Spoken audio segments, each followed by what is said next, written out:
Инстаграмдағы алаяқ 11 бөлім.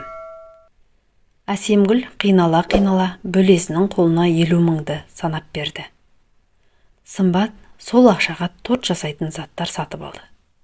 Сөйтіп, түнімен еңбек етіп, торт жасап үйрене бастады. Басында қолы жаттыққанша бірнеше торт жасаған шығар. Біреуі сәтті, біреуі сәтсіз шығып жатты. Соңында Сымбат торт пісіруге әбден дағдыланып, тортының дәмін көрген адамдар тамсанып, таңдай қағысты. Сымбат бұл жолы табысты ойлаған жоқ. Торт пісірудің қызығына кіріп кеткені сонша, тәттіге өнер туындысы ретінде қарап, бүкіл жан тәнін салып, беріле еңбек ете берді. Енесі Сымбаттың түні мен ас үйде еңбек етіп жүргенін көріп, жаны ашып, келіне көзқарасын өзгерте бастады. Анасының жылулығын көріп, шыңғыста әйелінің жағдайын жасап, құрақ ұшты. Үйге береке кіре бастады. Қайын әпкелері нашар адамдар емес екен. Сымбат сүйікті ісін тапқалы, артық ойға берілетін уақыты да болмайтын. Бәрімен татуласып, өмірі жаңаша бояуға ене бастады. Тек бір уайымы бар. Ол қордаланған қарызы. Үйге көршісі келіпті. Ертең қызымның туған күні. Соған бір тортыңнан жасап берші. Сенің тортыңның дәмі бөлек деді көршісі.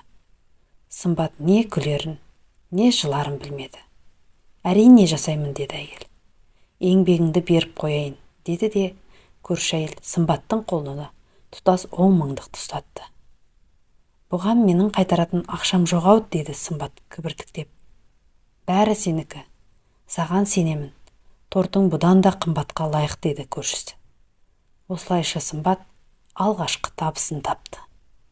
Табыс тапқалы Сымбаттың өмірі күрт өзгерді. Табыс өзінен өзі ағыла берді.